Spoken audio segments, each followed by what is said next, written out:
UGC UGC UGC university grant commission 13 जनवरी को UGC की गाइडलाइंस आई under the name of promotion of equity in higher education institutions regulations 2026। But हमारे पास 13 जनवरी तक 2012 की यूजीसी की रेगुलेशंस ऑलरेडी एग्जिस्ट करती थी to counter discrimination on university campus, जो नॉन बाइंडेबल थी। बट जो न्यू गाइडलाइंस आई उनको कॉलेजेस को फॉलो करना था, स्ट्रिक्टली इंप्लीमेंट करना था, अदरवाइज कॉलेजेस की फंडिंग और अदर चीजें रुक जाएंगी, which is good because we never want a society where any kind of discrimination exist. उससे पहले मैं बताना चाहूंगा कि आज से कई साल पहले, कई डिकेड्स पहले, और अभी भी कई जगह होता होगा कि जो अपर कास्ट थी उसके साथ जो लोअर कास्ट थी, जिसे दलित कहते हैं स्पेसिफिकली, उनके साथ खा नहीं सकते थे, बैठ नहीं सकते थे और भी बहुत कुछ, और इवन दो फंक्शंस भी सेलिब्रेट नहीं कर सकते थे। वो टोटली गलत है, था और रहेगा। बट अब चीजें बदल रही हैं। मैं मानता हूं कि अभी भी बहुत चीजें हैं वहां पे हमें काम करना है, there is a lot of space left to improve. But इसका मतलब ये नहीं है, गवर्नमेंट का काम होता है डिस्क्रिमिनेशन खत्म करना, ना कि बढ़ाना। तो आप ऐसी गाइडलाइंस ला रहे हो जिनसे एक एंड पे डिस्क्रिमिनेशन आप कम करने की बातें कर रहे हो, दूसरे एंड पे डिस्क्रिमिनेशन बढ़ रहा है। इनसे आप अगेन हमारी सोसाइटी में, हमारे सोशल फैब्रिक में डिस्क्रिमिनेशन डाल रहे हैं। मैं ज्यादा डीप डाउन नहीं करूंगा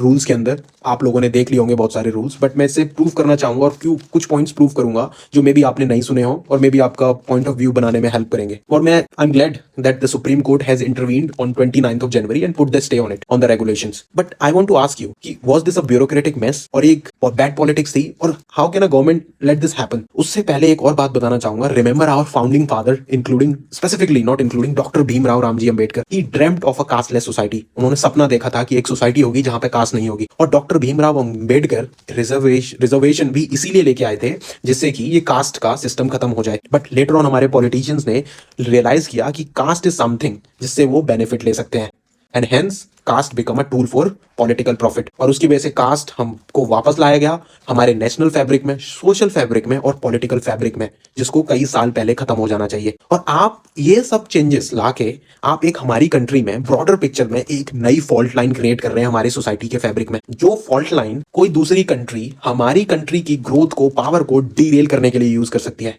हमारे यहाँ ऑलरेडी इतनी फॉल्ट लाइन एग्जिस्ट करती हैं, जैसे कि खालिस्तान इशू हो गया, upper caste lower caste already exist करता है, और इन सब गाइडलाइंस की वजह से ये फॉल्ट लाइन और वाइडन होंगी। उसके बाद हमारे पास रिच क्लास, पुअर क्लास, ये फॉल्ट लाइन है, और ये सारी फॉल्ट लाइन बाहर की कंट्रीज जो फॉरेन पावर्स हैं वो यूज करती हैं।